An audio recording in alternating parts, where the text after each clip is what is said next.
Hello students, in this video I am going to discuss a very important reaction from organic chemistry, that is Woods reaction. Now it is one of the first named reaction. Let us see the characteristics of this reaction. Now it was developed by Charles Adolphe Woods. So from here it got its name, Woods reaction. Now it is a coupling reaction.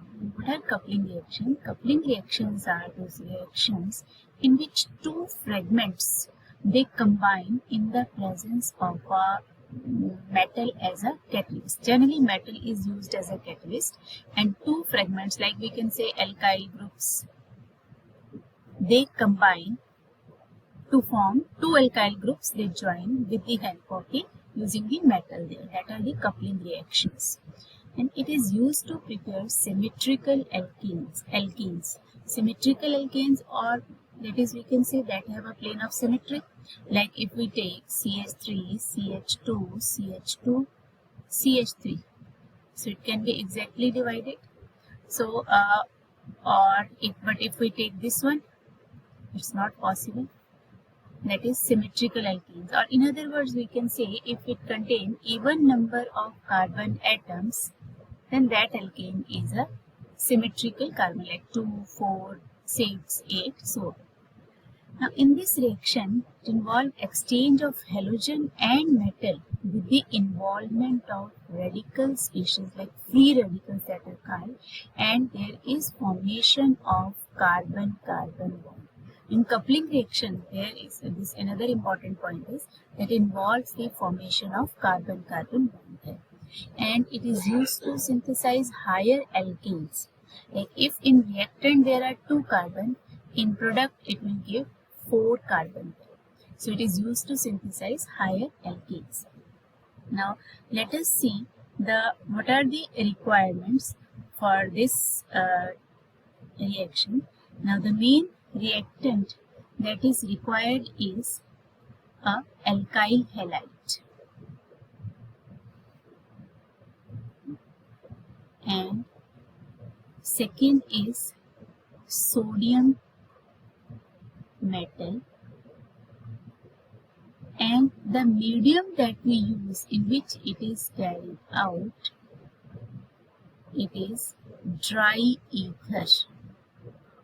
Now dry ether here is diethyl ether. It is dried. It should not have a moisture. Otherwise, if it has moisture or air, the sodium metal will react with them. So it will hamper the reaction. So diethyl ether in the dried condition is from the ether, diethyl ether, and hydrous ether is prepared. Usually we use a sodium metal to dry it. So these are the three conditions. We take alkyl halide, we take sodium metal. It is an active metal. Like it is sodium metal is there, we can use zinc also, we can use lithium also in this. Now the general reaction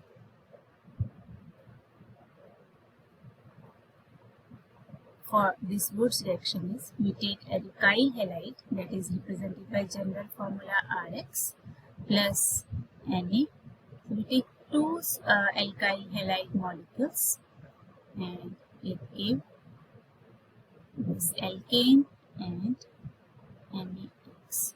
Now this X can be chlorine, bromine or iodine there, and of course in presence of dry ether this reaction takes place. Now let us see how this reaction takes place, that is the mechanism of this reaction.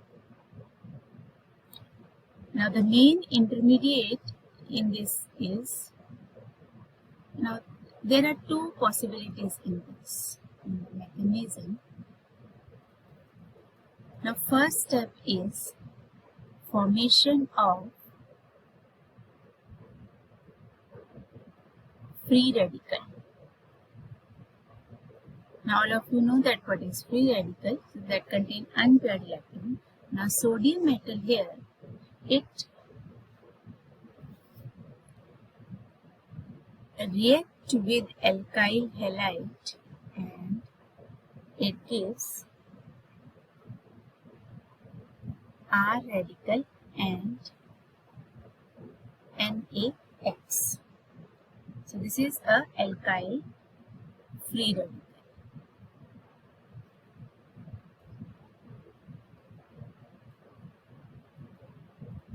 Now in second step there is formation of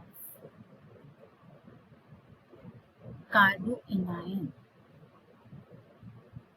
Here this free radical, it reacts with sodium metal and it forms R negative and Na positive. And third step is SN2, bimolecular nucleophilic substitution, SN2 reaction. Now here this carboanion, it reacts with another molecule of alkyl halide. So here this is SN2 attack. It forms this RR and NaX. This is the reaction, like first step alkyl radical, then carboanion. So you can say that free radical is also formed in, then another justify that carboanion is formed in that. So, but all over we can see that the reactivity of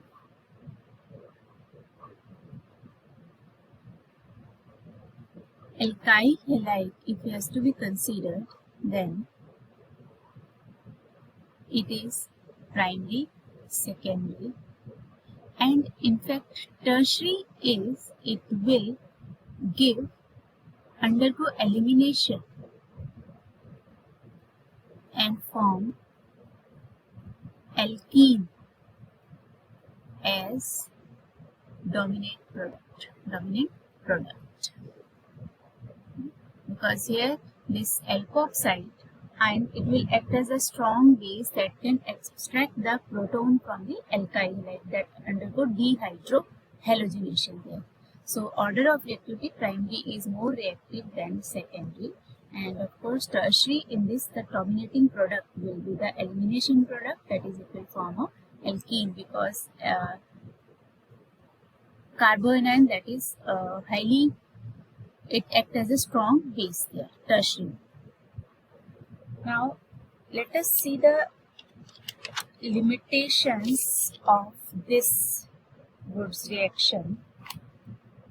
Although it seems to be quite useful, like if we take the example, if I take CH3Br plus sodium metal. If it is written and on arrow it is written dry ether, it should be clear that it is a Wurtz reaction. So here simply you will write one carbon is there, CH3 plus NaBr. So here you can take 2, this 2. And if it is like CH3, CH3Br plus Na and triether. Now just see where bromine is attached, there only the molecule, another alkyl molecule will be attached to it. So if we take this 2 and here it will be CH3CH. So here Br part is removed. So another molecule CH3 plus 2 NaBr. Now you can see that it is also symmetrical, equally part can be divided into it. So this is how, if one carbon is there, we obtain 2. If there are 3 carbon, we obtain 6 there. So it is usually used to prepare the higher hydrocarbons. Now there are certain limitations of this reaction. Now what are these limitations? First limitation is that only symmetrical alkanes,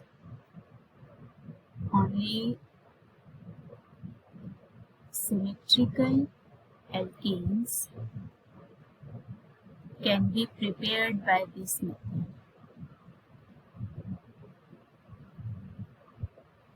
That is, if there is one carbon, then we will obtain 2 carbon. If there are 2, 4. If there are 3 carbon, 6, 4, 8. So it's not possible if we take 1 carbon and the product is contain the 3 carbon. So it's not possible to prepare the odd number of carbon atoms in there. And second is that second point, that methane cannot be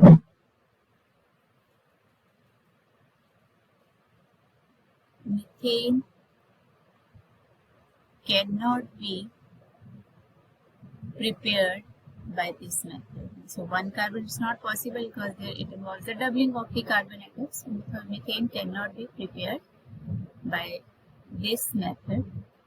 And third point is that oxygen and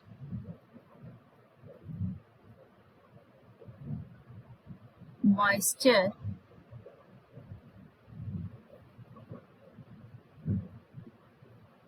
should not be present in the mixture. Moisture should not be present in mixture. Otherwise, sodium metal will react with like oxygen, it form Na2O, and with water it will form sodium hydroxide and hydrogen gas. So it should be in the dry conditions. And fourth point, due to steric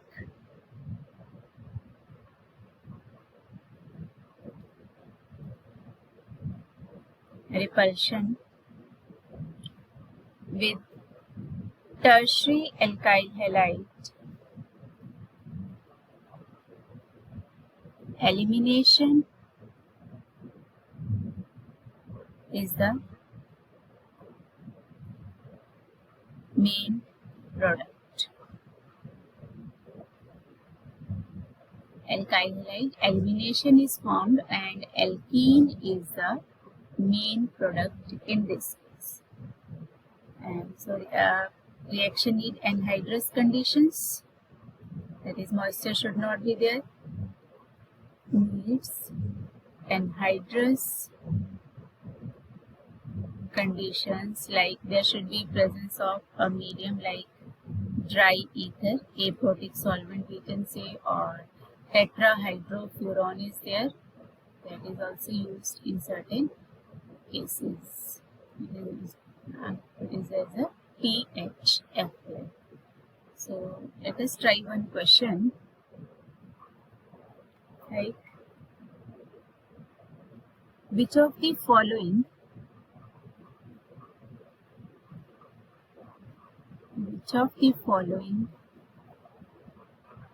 is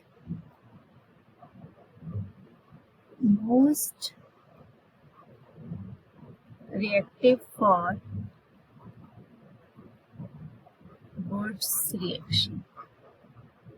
One option is, this is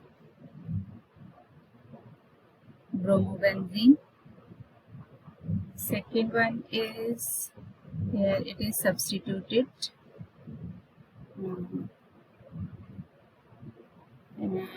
third one is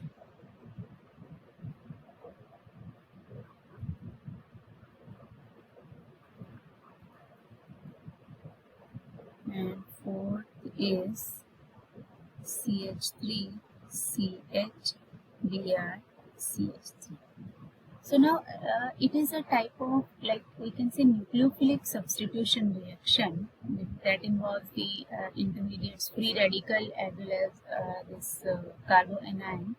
So in this is aromatic, so it will have this partial double bond character. So these two, they cannot undergo Wurtz reaction. Now this one, if we see, this is 1, 2, 3 and 4. So it is attached to 3 carbon. This is tertiary alkyl halide and this one is secondary alkyl halide. Right? So tertiary, they undergo elimination reaction. So the answer will be